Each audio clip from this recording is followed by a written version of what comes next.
atrapalhar aqui. Assim, ó, pessoal. Ele não deu mais notícias. Ele me mandou um e-mail hoje de manhã. Vou atrapalhar os meninos aqui atrás de mim. Talvez ele pudesse ter feito, teria sido usado antes, né? Acho que havia um risco.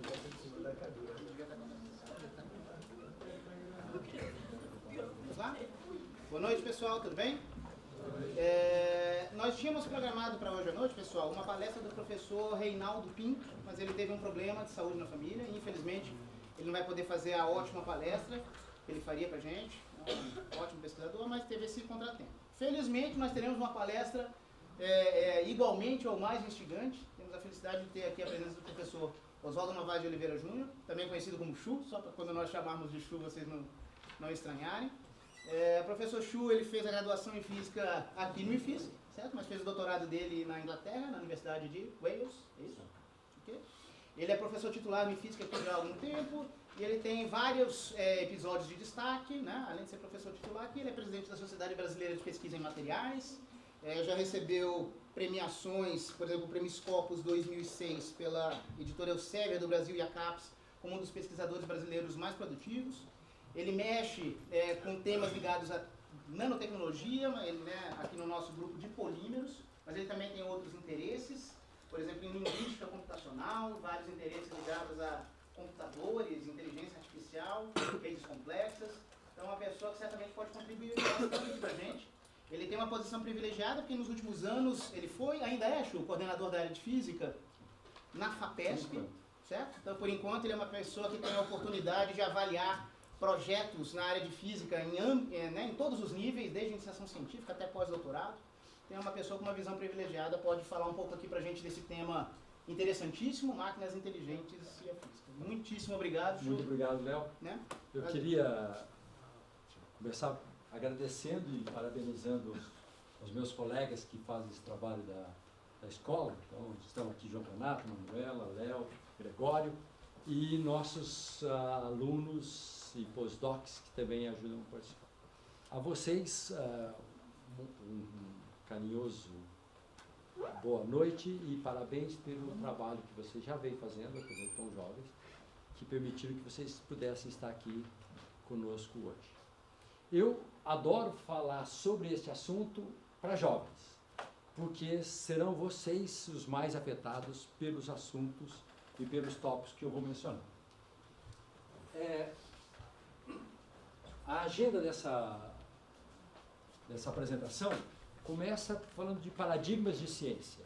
Como é que eu posso fazer ciência para qualquer área, não só para física. E depois eu quero falar sobre máquinas do futuro, ou as máquinas inteligentes. E no final, vocês veem aqui que eu menciono linguagem do conhecimento, porque eu quero ao final falar um pouco de formação. Daquilo que eu acho, essa é uma opinião, aquilo que eu acho que os jovens como vocês precisam fazer para estarem preparados para esse futuro que vem com mudanças drásticas. E sobre essas mudanças drásticas é que eu vou começar a falar. Bom, se vocês olham ao longo da história da ciência, nós podemos identificar 4 grandes paradigmas que evoluíram desde os primeiros registros de ciência, na Grécia Antiga, que é o primeiro, que eu chamo do primeiro paradigma, até os dias atuais. Bom, mesmo antes da Grécia Antiga, como vocês já devem ter visto nos livros de história, já havia muito conhecimento em várias áreas, inclusive matemática, formulados, mas esse conhecimento não chegou para nós de maneira clara, só evidências, porque não havia linguagem escrita. Ou seja, nós não conseguimos saber como é que os egípcios construíram as pirâmides. Então, nós não temos esse tipo de informação. Então, o primeiro paradigma de ciência, ou o primeiro período em que nós podemos dizer que existiu ciência de maneira organizada, foi na Grécia Antiga. E ela era uma ciência empírica. Se vocês, por exemplo, tiverem curiosidade de verificar como era a mecânica, como eram os princípios de mecânica do Aristóteles, vocês perceberão que havia ideias ali que claramente não podiam estar certas, e que se Aristóteles tivesse, ou se naquela época houvesse a preocupação de contrastar ou comparar as ideias, os modelos com os resultados experimentais, provavelmente Aristóteles teria mudado seus modelos. Então, esse primeiro paradigma, ele era empírico, descritivo, não havia preocupação de ter um modelo teórico para que seria consubstanciado pelos resultados experimentais. Isso veio no segundo paradigma, já na época de Newton e de contemporâneos, em que havia preocupação com formalismo, e formalismo matemático. Então, por exemplo, uma das grandes contribuições de Newton, além daquelas que a gente vê em física e mecânica, foi a de criar o cálculo diferencial integral, que é essencial para você entender mecânica. Senão, você não consegue entender mecânica sem essas ferramentas matemáticas. Então, no segundo paradigma, nós temos modelos teóricos, ou seja, teoria e experimentos. Nós estamos falando de século XVII, no mínimo. Final do século XVI, século XVII e assim por diante. A humanidade teve que esperar mais ou menos três séculos, ou mais de 3 séculos, para o terceiro paradigma, que exige computador. Porque já no século XX, com a existência do computador, os cientistas e as pessoas que desenvolvem tecnologia podem fazer experimentos, teorias e simulação computacional. Então, esse é o terceiro paradigma. Só mais algumas décadas bastaram para ter um quarto paradigma. Isso já no final do século XX, começo do século XXI, você pode agora fazer simulação computacional, teoria e experimento, e mais uma novidade, que é gerar conhecimento a partir de grandes massas de dados, ou grandes quantidades de dados. Todos vocês, eu imagino, que já tenham ouvido falar de e-size ou Big Data. Big Data todo mundo já ouviu falar aqui, né? Já? Certo? Então, esse movimento do Big Data, o que quer dizer esse movimento? Do ponto de vista cognitivo, quer dizer o seguinte, quer dizer que eu vou transformar informação, que é barata, altamente disponível, em conhecimento, que não é barato. E isso é feito fazendo com que os sistemas computacionais possam processar essa grande quantidade de dados. Eu vou dar exemplos sobre isso depois.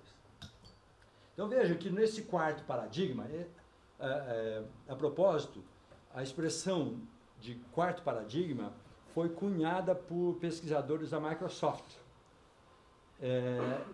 em que eles diziam que havia os 3 primeiros e que tínhamos chegado nesse quarto paradigma, que é o paradigma que inclui Big Data. Eu estou, por minha conta e risco, dizendo que nós, num futuro não muito distante, a minha previsão é de uns 20 anos, é que nós teremos um quinto paradigma, em que pela primeira vez na história, conhecimento será gerado sem intervenção humana. Ou seja, a máquina gera o conhecimento. Eu não preciso de intervenção humana. Veja que isso é muito diferente de tudo que nós já tivemos. Porque por mais sofisticados que sejam os aparelhos e os instrumentos que nós usamos, vocês imaginam, os humanos hoje usam instrumentos sofisticadíssimos para fazer descobertas científicas e para o desenvolvimento científico. Entretanto, o conhecimento que é gerado sempre é gerado com intervenção humana. Somos nós que geramos o conhecimento, não é a máquina. Eu estou prevendo que em 20, 30 anos, nós teremos máquinas que gerarão conhecimento. Elas próprias. Vocês imaginam que isso trará uma grande revolução para a sociedade. E como é que vai acontecer essa revolução que levará ao quinto paradigma? Há 2 movimentos que vão convergir. O primeiro movimento, que está expresso desse lado esquerdo aqui, é semelhante ao que se faz com Big Data. Então, nós estamos coletando uma quantidade cada vez maior de dados, tentamos organizar esses dados de maneira que a máquina possa ler, interpretar, e, com metodologias de aprendizado de máquina, transformamos informação em conhecimento. Então, esse lado esquerdo aqui é o lado que representa o movimento do Big Data atual. Grandes massas de dados que são processados e gera-se conhecimento a partir de informação. Do lado direito tem um movimento que vem na direção oposta. Porque desse lado esquerdo, nós precisamos, vocês veem ali que eu anotei, dados preferivelmente interpretáveis pela máquina. Porque a máquina não sabe ler. Eu não posso pedir para um computador, um sistema computacional, dizer, olha, a informação que você quer está no livro, na terceira prateleira da biblioteca, e você lê o livro e você aprenderá. Porque a máquina não consegue ler hoje. E por isso, então, nesse movimento de Big Data, nós precisamos organizar os dados de maneira que o computador possa processar. Do lado direito vem o movimento na direção oposta, em que se emprega uma quantidade enorme de texto, pode ser texto falado ou texto escrito, é o que se chama de corpus. Corpus é um banco de textos falados ou escritos, organizados. E esses corpos são usados para treinar os sistemas inteligentes e com a expectativa que cedo ou tarde, ou daqui a alguns anos, a máquina possa ler. Um exemplo desse sistema do lado direito aqui, um exemplo claro é o do tradutor automático. Eu imagino, não sei quantos de vocês já brincaram com tradutores automáticos. Já fizeram teste com o tradutor automático para ver o resultado. Para aqueles de vocês que estão acompanhando o que acontece com o tradutor automático há mais de 8 meses, vocês terão percebido que em novembro do ano passado houve uma transição abrupta na qualidade do tradutor do Google. Porque em novembro do ano passado eles introduziram as metodologias de aprendizado de máquina para a tradução. E como é que funciona o sistema do Google? Ele não é um sistema inteligente, mas vocês perceberão que a inteligência não é tão grande. O que se faz é, se eu tenho duas línguas, língua A e B, e quero traduzir de uma para outra, o que se faz é ter um número enorme, com milhões, bilhões de sentenças da língua A traduzidas na língua B. E pareadas, alinhadas. Então eu sei, essa sentença 1 em inglês é equivalente à sentença 1 em português. A sentença 1.553.000 em inglês e em português. E agora eu treino o sistema a como fazer tradução a partir dos exemplos. E o aprendizado de máquina, há muitas sofisticações, há muitos detalhes sobre os quais eu não posso falar, porque eu não sei falar, porque eu não sou especialista, mas essencialmente o que se faz é, você mostra um grande número de exemplos para a máquina e a máquina aprende a partir dos exemplos. É isso que se faz com o aprendizado de máquina, nesse caso, aprendizado de máquina chamado supervisionado, em que você dá os exemplos, diz como é que deve ser feito e a máquina aprende. Então vejam que nesse segundo lado aqui, nós estamos treinando as máquinas para lerem. Quando as máquinas puderem ler, e eu tiver uma quantidade imensa de dados e sistemas em que eu posso transformar informação em conhecimento, a máquina poderá gerar conhecimento automaticamente, sem intervenção humana. Estaremos no quinto paradigma.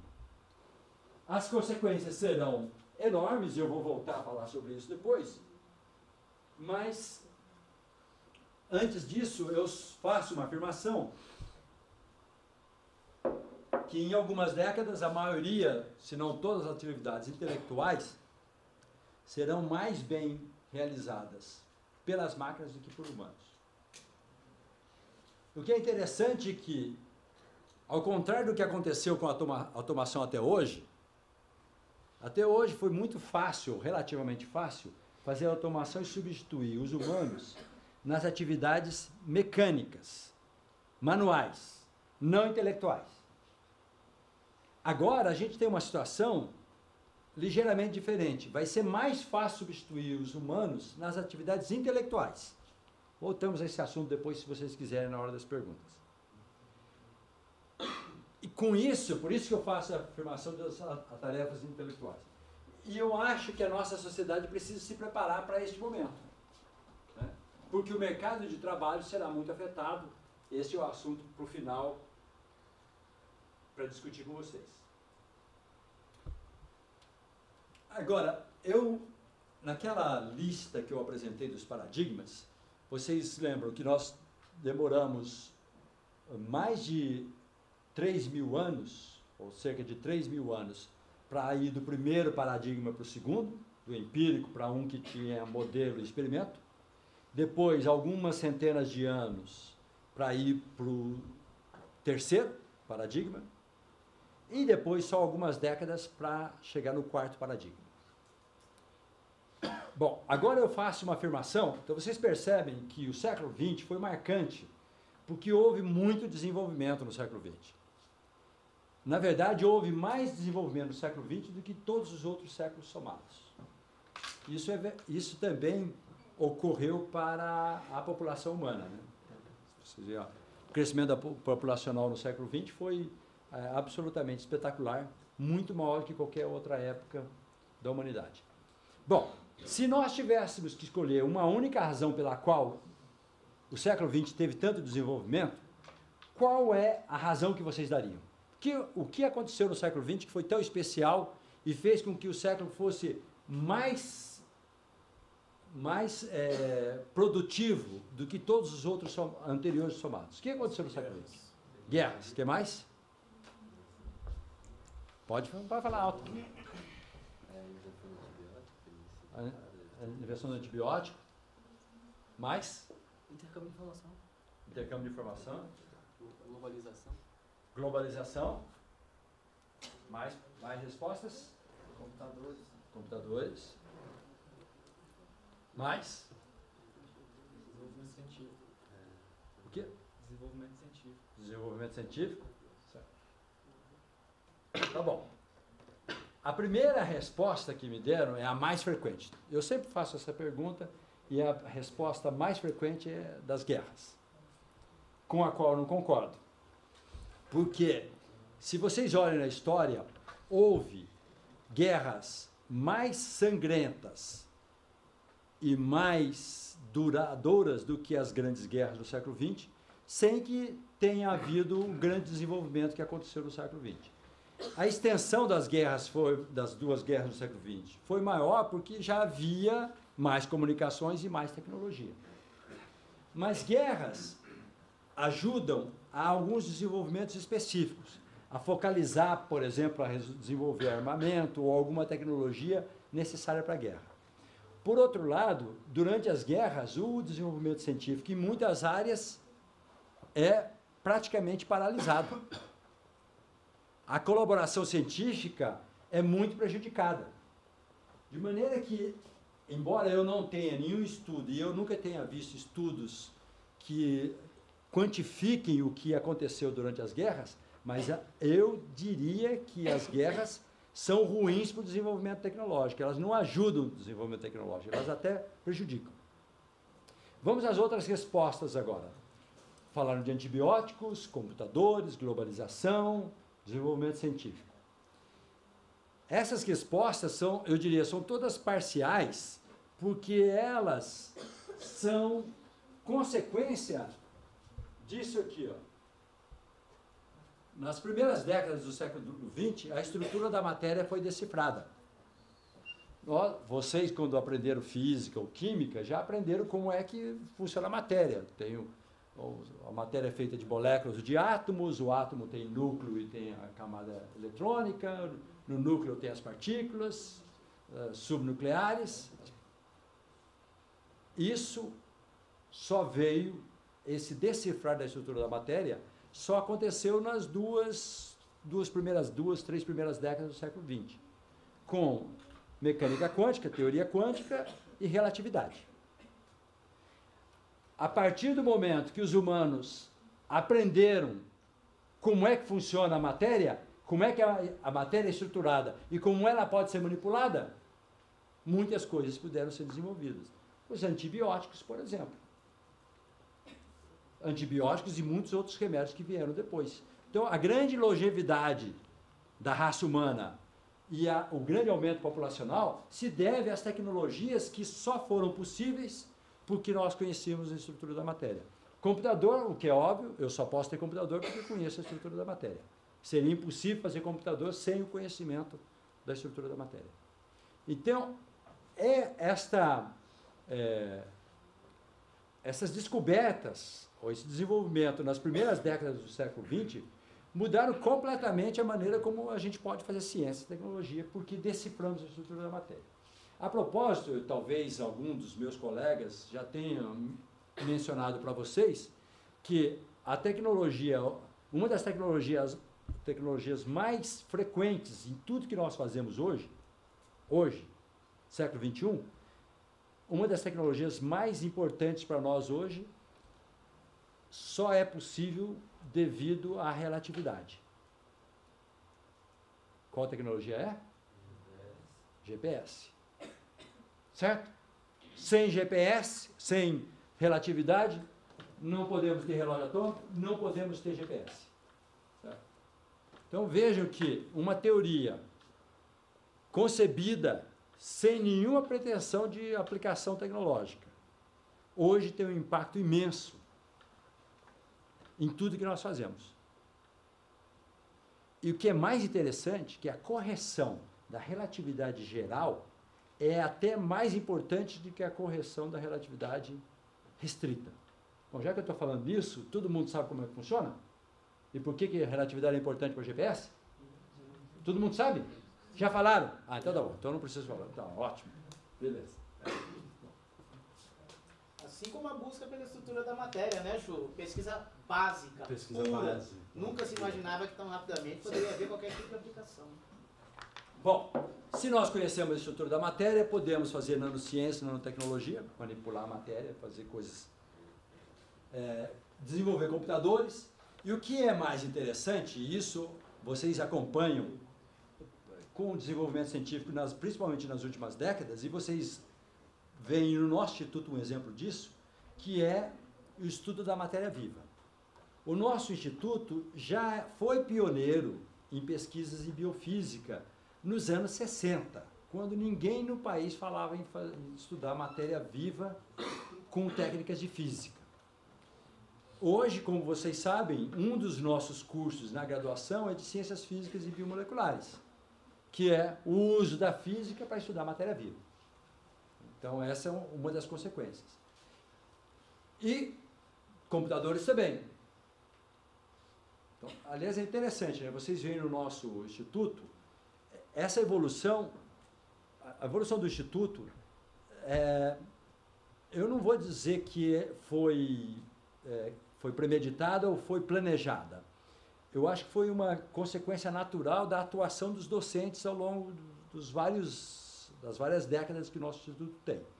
Mas vocês veem que hoje nós temos um tripé. Nós temos física, bacharelado em física tradicional, física fundamental, que continua sendo essencial, foi e continua sendo essencial. Temos a física aplicada à computação, física computacional, e temos a física aplicada à matéria viva, com o curso de Ciências Físicas e Biomoleculares. Então, o nosso instituto hoje consegue cobrir praticamente toda a parte que envolve hardware, matéria, que é relevante para ciência e tecnologia. Deixa eu até já fazer essa divisão clara, porque isso vai ser importante na discussão de máquinas inteligentes ali na frente. Nós podemos dividir tudo no nosso mundo em hardware e software, para facilitar. Então, hardware depende de matéria, de coisas. Software não. Software é programa computacional. Então, a física continua sendo a ciência, ou uma das ciências mais relevantes para a parte que depende de hardware. Ao passo que computação é hoje a ciência central para quem vai fazer software, né?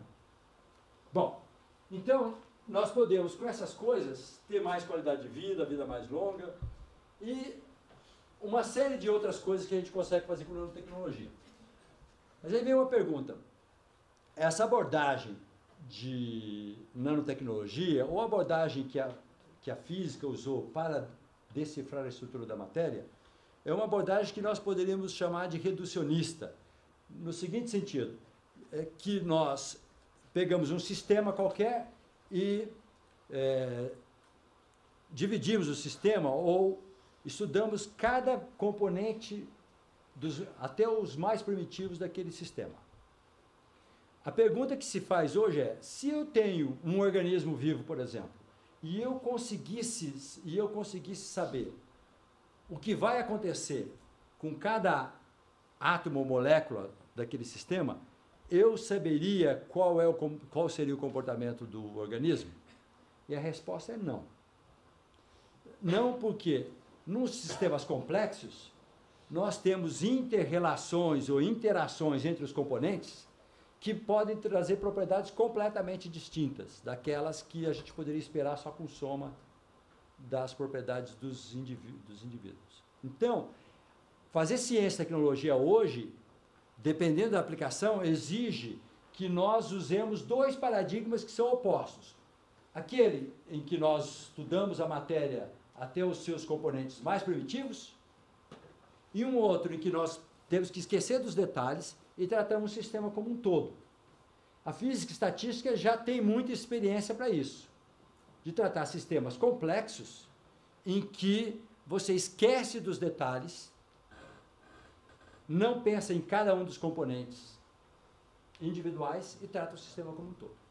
Eu vou dar exemplo de uso de física e estatística numa área que talvez vocês não pudessem adivinhar que dá para usar física e estatística.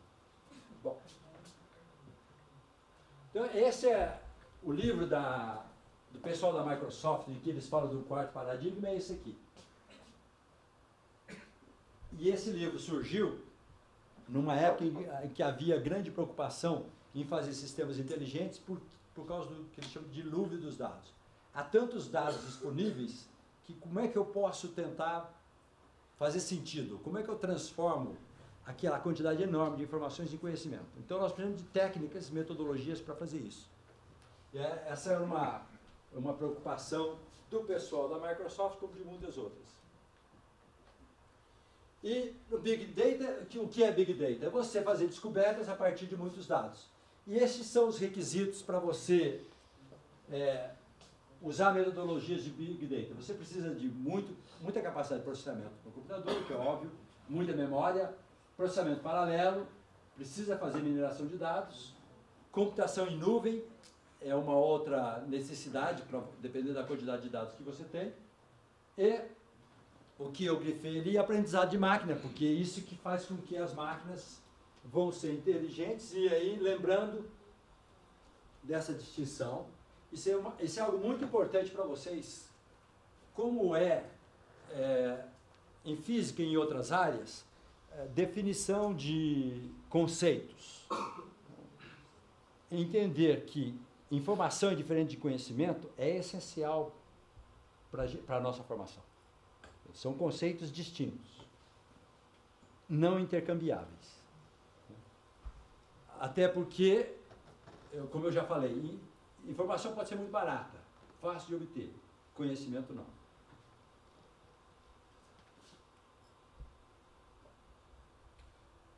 Eu vou dar só um exemplo, que é um exemplo da nossa casa aqui, de como eu posso combinar áreas de nanotecnologia com áreas de computação para poder gerar uma aplicação útil. E o exemplo que eu vou dar é da língua eletrônica. O que é uma língua eletrônica? Uma língua eletrônica é um dispositivo, como esse que está aqui na foto. Essa é uma língua eletrônica, que tenta reproduzir o que a língua humana faz. Então, na língua nós temos, nas papilas, sensores que mandam para o cérebro sinais de 4 ou 5 tipos de sabores básicos. Então, tudo que nós provamos, todos os gostos que sentimos, são combinações de 4 ou 5 sabores básicos. Então, azedo, amargo, doce, salgado e umami. Umami é um sabor, para nós não tão relevante, mas importante para a Ásia, que é de peixe cru. O sabor de peixe cru. Então, tudo que o nosso cérebro recebe de mensagem dos nossos sensores na língua é uma combinação desses 5 sabores.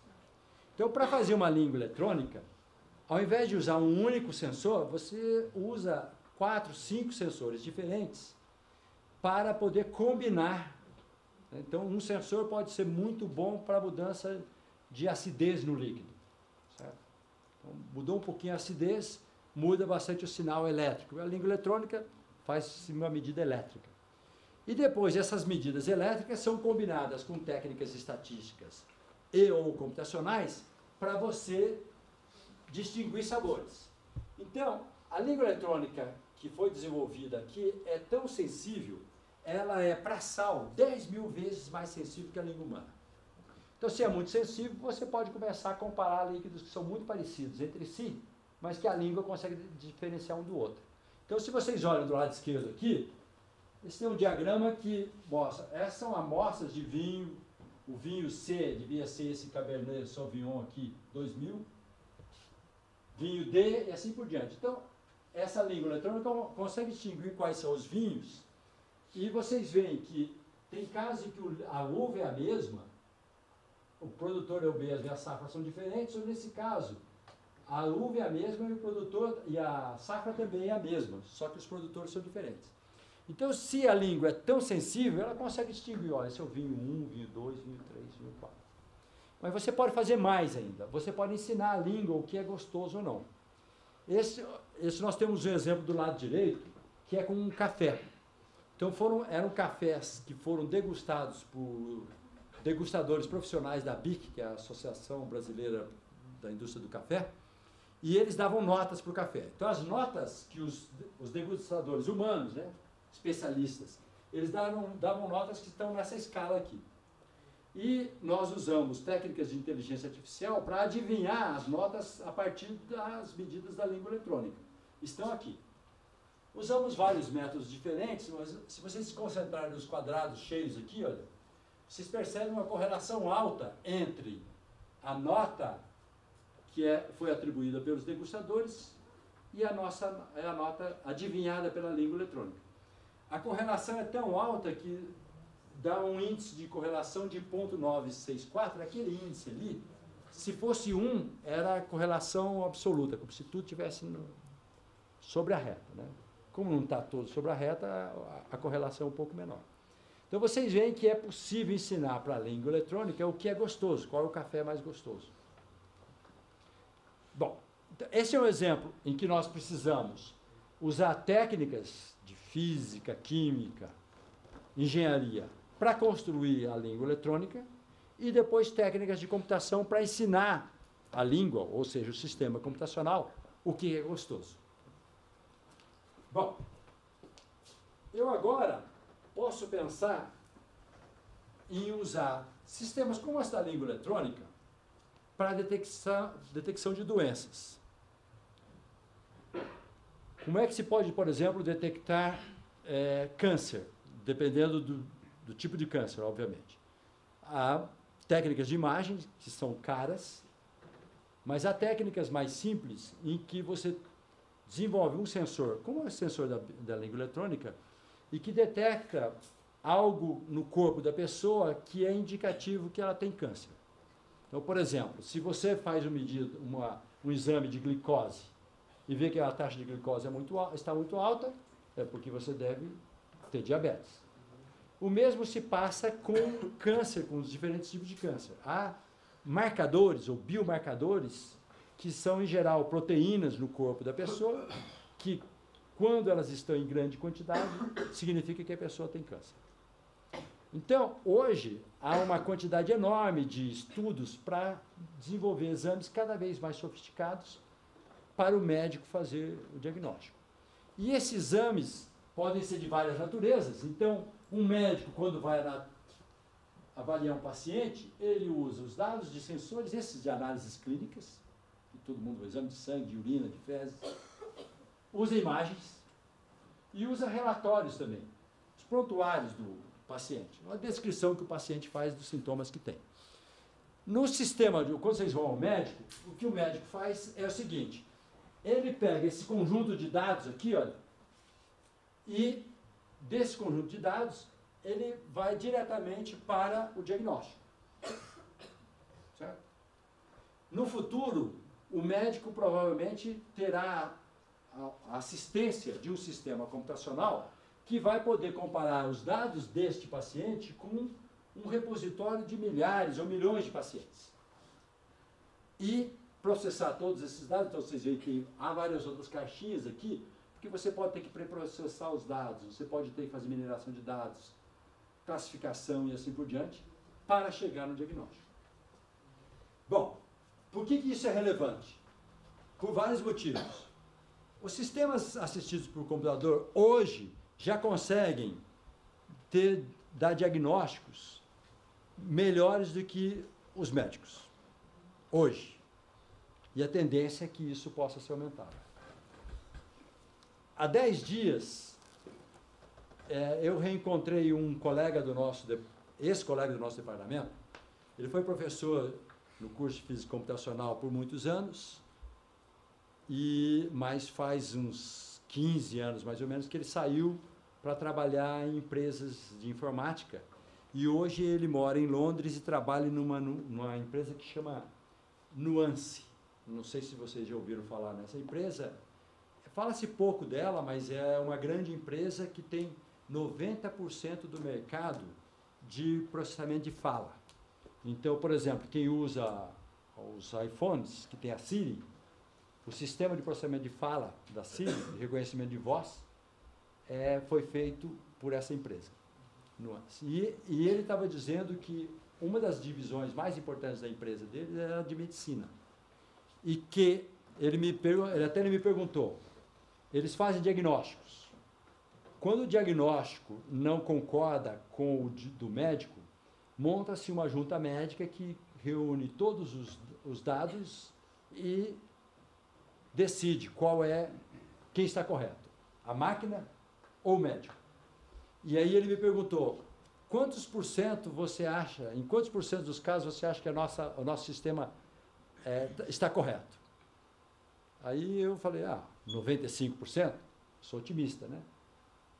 Então, a máquina está correta em 95% dos casos, errada em 5%. Resposta dele, 100%. Não teve nenhum caso ainda em que a junta médica preferisse o diagnóstico do médico. O sistema deles sempre ganha. Bom, ele não estava tentando vender o sistema para mim, porque você sabe que eu não posso comprar, então eu posso confiar na informação dele. Isso vai mudar em muito como se faz diagnóstico e vai melhorar muito a qualidade dos tratamentos. Já tem sistemas, o sistema do Watson, eu vou falar um pouquinho do Watson daqui a pouco. O Watson da IBM, aquele computador, supercomputador, todo mundo já ouviu falar do Watson, né? O Watson da IBM, todo mundo já ouviu falar do Watson da IBM. Eu vou dar um exemplo dele daqui a pouco. O Watson da IBM também está sendo particularizado para diagnóstico, né? Então eles dizem que vão dar o título de Dr. Watson para o computador. Bom, quando vocês vão ao médico, mas antes disso, mesmo jovens se preparando para o vestibular, vocês podem ter a impressão de que na vida nós temos problemas como aqueles que estão ao final dos capítulos do livro, né, que vocês estudam. Né? São tantos problemas de física, de química, de matemática, que você fala, bom,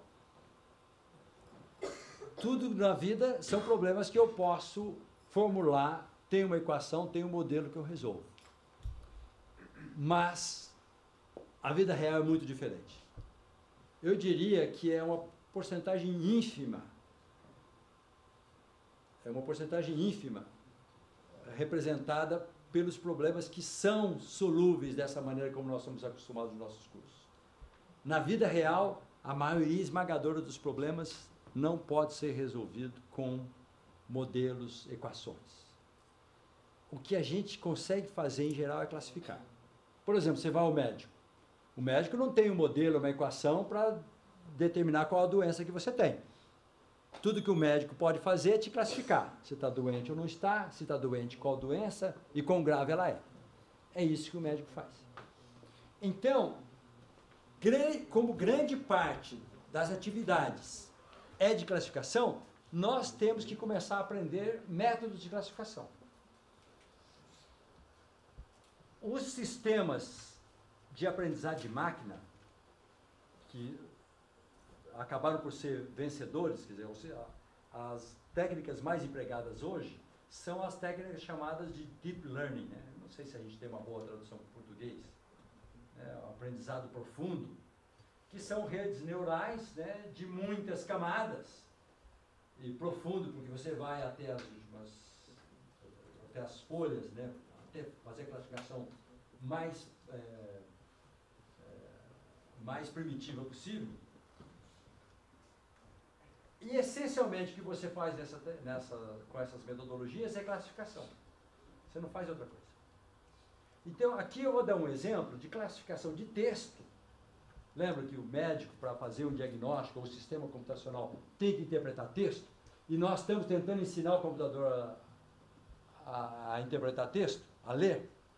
Então, eu vou dar um exemplo muito simplificado, está longe de ser o computador entendendo como nós podemos classificar texto usando física e estatística. E funciona da seguinte maneira. Eu vou pegar um texto, como aquele ali. E nós vamos pegar cada palavra do texto, é um nó de uma rede. Se tem co-ocorrência entre duas palavras, você estabelece uma ligação, certo? Um link entre os nós. E dessa estrutura você forma uma rede. E agora você pode, a partir da topologia da rede, o que quer dizer topologia da rede? Ver qual é o padrão de conexões, se formam-se comunidades na rede, se é muito fácil ir de um caminho, de um lado para outra rede, se ela é bem conectada, se os hubs, que são aqueles nós muito conectados, se eles são mais conectados entre si ou mais conectados com outros que são periféricos e assim por diante. É o desenho da rede. E eu posso extrair métricas a partir das redes e, com isso, usar um sistema de inteligência artificial, de aprendizagem de máquina, para fazer classificação. Então, eu vou dar um exemplo. Então, esse aqui é só para mostrar, para você produzir uma rede, tem alguns detalhes, né? Por exemplo, você quer que todos os verbos, ou todas as flexões de um verbo, fiquem no mesmo nó. Então, você transforma, por exemplo, criou em criar, você coloca tudo no infinitivo. Além disso, você elimina algumas palavras, como artigos, verbo ser, que não tem muito conteúdo semântico e, portanto, não ajuda na estatística. Então, você retira aquelas palavras para que a estatística não seja contaminada por palavras que têm alta frequência, mas que têm pouco conteúdo. E depois você analisa as redes. Então, eu vou dar só um exemplo de um exercício feito há algum tempo atrás aqui, que é identificar movimentos literários de livros, literatura inglesa nesse caso, sem ler nenhum livro, que é o sonho do vestibulando, né? Fala, tal livro, não sei o que, a que movimento literário pertence? Como é que eu vou saber, né? Bom, como é que funciona? Cada livro foi transformado numa rede. Estuda-se a topologia daquela rede, extraem-se métricas da rede. Usa-se agora um sistema de inteligência artificial para fazer duas coisas. Primeiro, para dizer em quantos agrupamentos eu posso dividir, eram 80 livros, eles ficam mais bem divididos em quantos agrupamentos? Em 10 agrupamentos, 2, 5. Então, a primeira resposta é que 6 era o número ideal de agrupamentos para para fazer a divisão. Depois era descobrir quais eram as fronteiras desses agrupamentos. De que ano? Porque eram livros produzidos em 5 séculos diferentes. Do começo do século XX até o final do século XVI. Certo? Então, e agora vocês veem os resultados aqui. Depois o sistema faz a classificação. Se vocês prestam atenção nas elipses, vocês veem que eu consigo determinar, ou consigo classificar os livros segundo esses 6 clusters. E quando vocês comparam as fronteiras em anos, aqui são anos, dos clusters ou dos agrupamentos, com as fronteiras dos movimentos literários, vocês veem uma coincidência bem razoável. De maneira que você, na prática, adivinhou qual movimento literário, a qual movimento literário o livro pertencia, sem ter lido o livro. Só fazendo análise no computador. Isso é só um exemplo de como você pode processar texto com técnicas, nesse caso é uma técnica que mistura redes complexas, ou seja, física e estatística com teoria de grafos, mais técnicas de computação.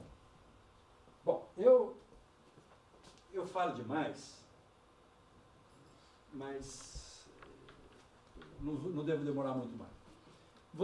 Eu falei do Watson antes, há uns 5 anos, mais ou menos, 5 ou 6 anos, acho que eu tenho 6 anos já.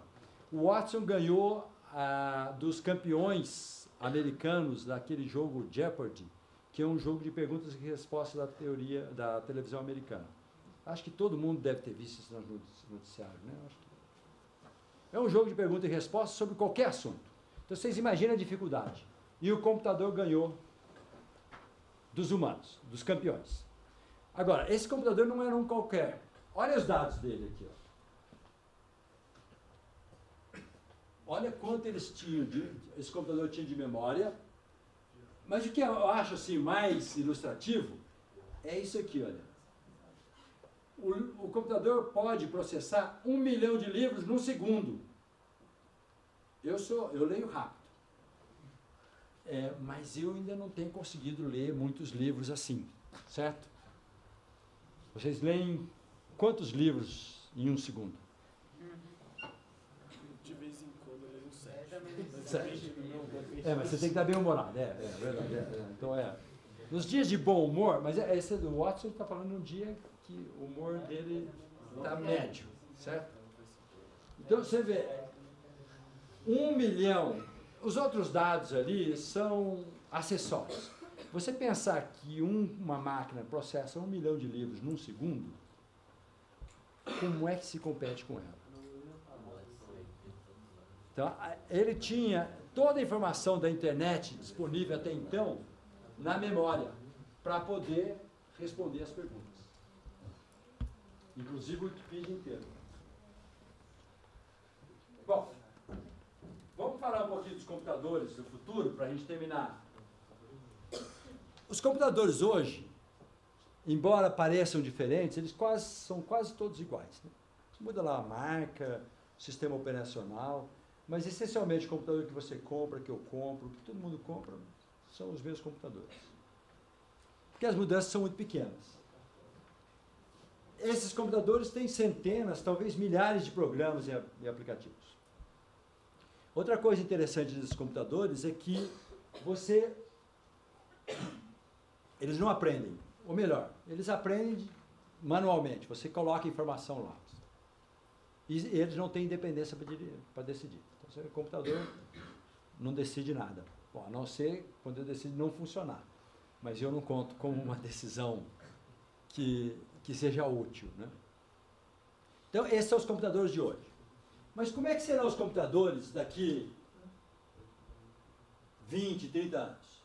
Bom, a primeira coisa é que haverá não centenas, milhares, mas milhões de aplicativos e programas. Você imagina um computador com muito mais capacidade.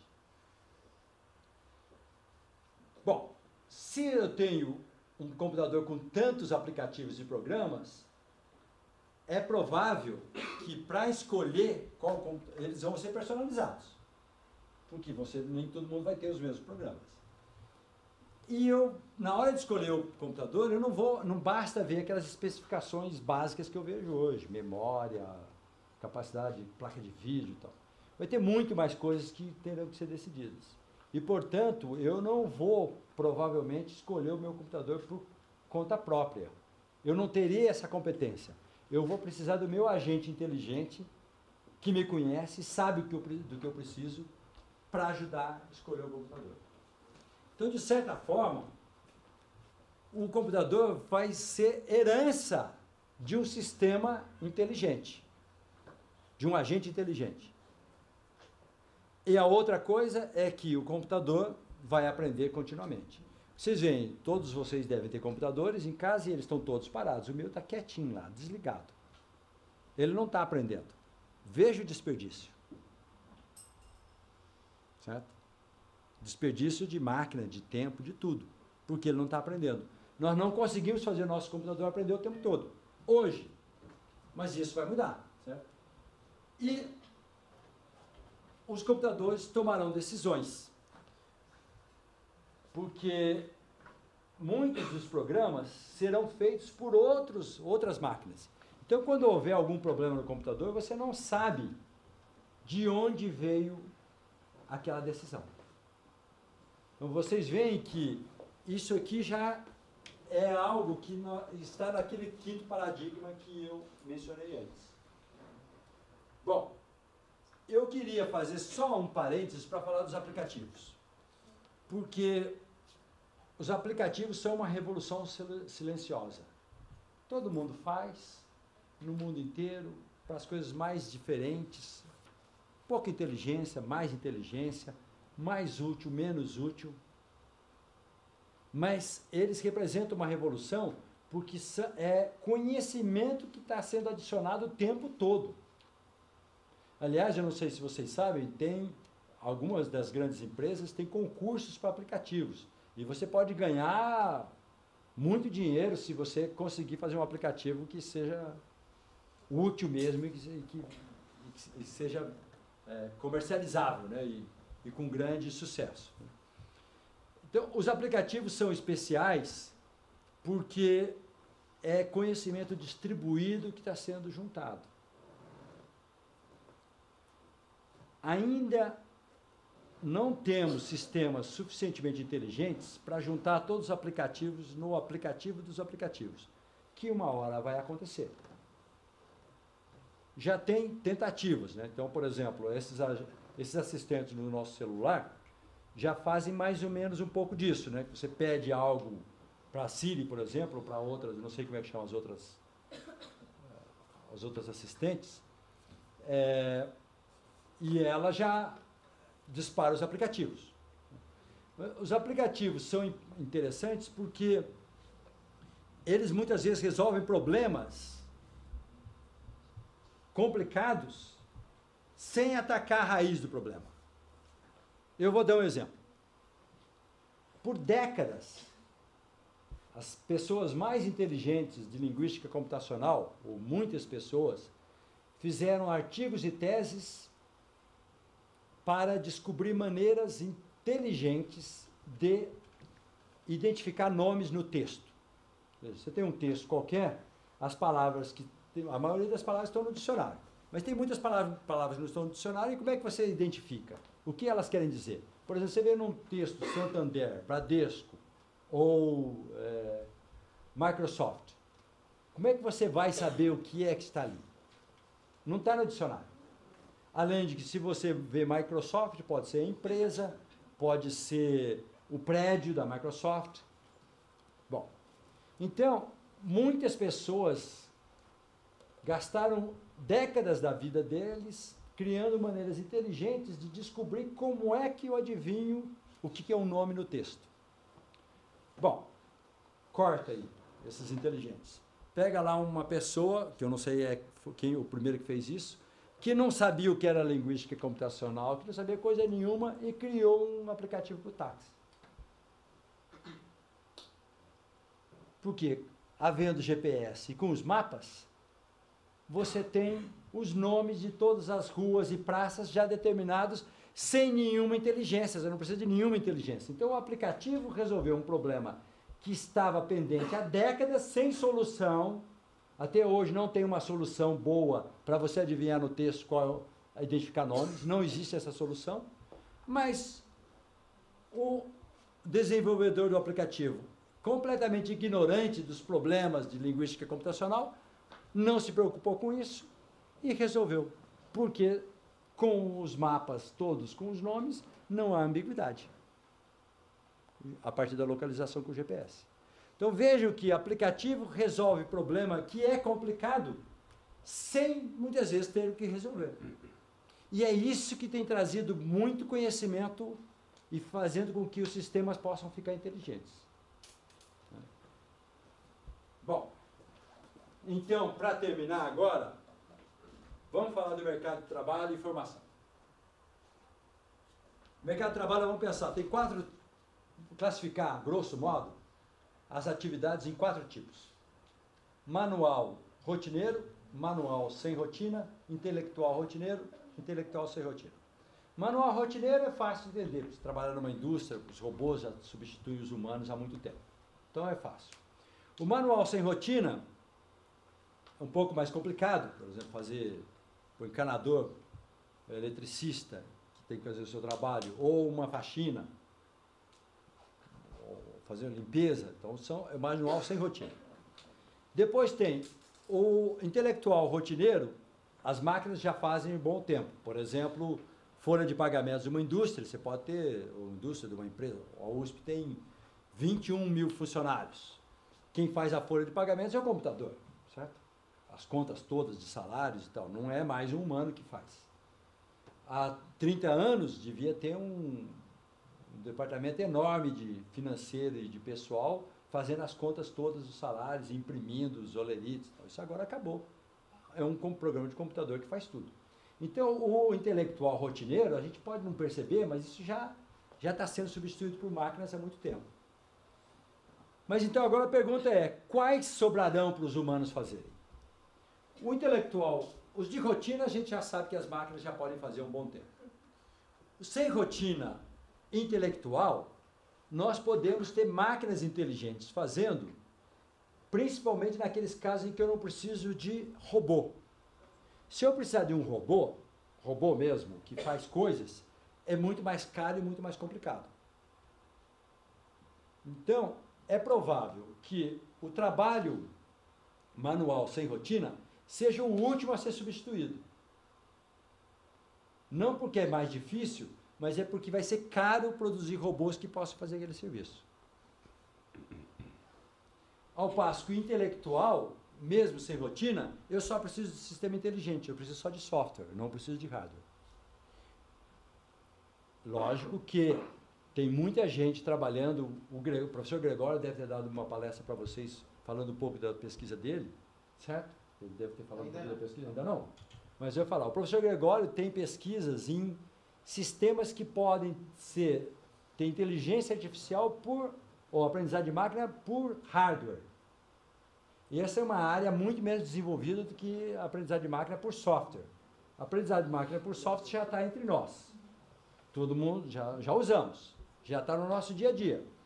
A aprendizagem de máquina por hardware é mais difícil, ainda não está no mercado, vai demorar, vai ser mais complicado. Mas a hora que a máquina puder aprender por hardware também, bom, aí o quinto paradigma pode chegar ainda mais cedo. Mas então, o que vocês veem aqui, como até as tarefas intelectuais eu posso substituir os humanos, vai ser difícil descobrir o que é que nós vamos fazer. E aí a pergunta é, bom, isso não vai me afetar, porque eu já dobrei o cabo da Boa Esperança, certo? E, portanto, o Rui também disse que não afeta ele, ele também já dobrou o cabo da Boa Esperança. Vocês já ouviram falar essa expressão, dobrou o cabo da Boa Esperança? Não. Nunca? Ah, isso é uma expressão antiga. Lembra das viagens, né, para a Índia, que chega que tinha o cabo da Boa Esperança lá no sul da África? Então, a expressão que se usava quando dobrou o cabo da Boa Esperança é que você já passou da metade para frente, tá certo? Então, a expressão de quem já dobrou o cabo da Boa Esperança é assim. O Rui já não só dobrou, como entendeu a piada, né? Porque... Bom, então, para quem já dobrou o cabo da Boa Esperança, não vai fazer muita diferença, mas para vocês vai. E aí, que tipo de formação? Então, a primeira para quem está começando agora como vocês, a primeira coisa que eu diria é o seguinte: vocês têm que tentar estar entre os super-humanos que vão fazer as máquinas inteligentes. Porque ainda tem mais 20, 30 anos, certo? Então dá tempo de vocês serem os construtores das máquinas inteligentes. E o que é que vocês precisam para ser esses super-humanos? Bom, entre outras coisas, vocês precisam dominar as linguagens do conhecimento. São duas: língua natural e formalismos matemáticos. Porque são essas duas linguagens que nós empregamos para aprender tudo. Então, como é que nós aprendemos? Lendo, língua natural, inglês, português, italiano, chinês, certo? E formalismo matemático.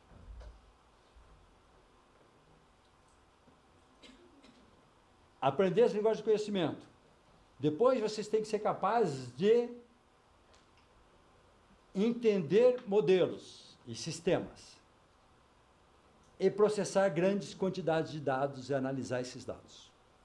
Não como os computadores, mas vocês têm que, quando vocês estão desenvolvendo as máquinas inteligentes, vocês têm que ver se a máquina está certa ou não. Para ver se a máquina está certa ou não, você tem que ser capaz de compreender o que a máquina está fazendo, o que não vai ser simples. Para isso, linguagem de conhecimento, formação sólida, científica, ou seja, você não pode pensar em fazer uma graduação desconectada de pesquisa, nem pensar, certo? Nem pensar fazer uma graduação desconectada de pesquisa, e aprender a aprender, porque aprender a maneira mais fácil é fazendo pesquisa. Então, isso é que vocês têm que fazer para preparar, estarem entre os super-humanos que fazem essas máquinas. E eu acho que uma universidade como a nossa pode fornecer essas condições para vocês. E é por isso que, mais uma vez, parabenizo por estarem aqui e agradeço a atenção. Obrigado.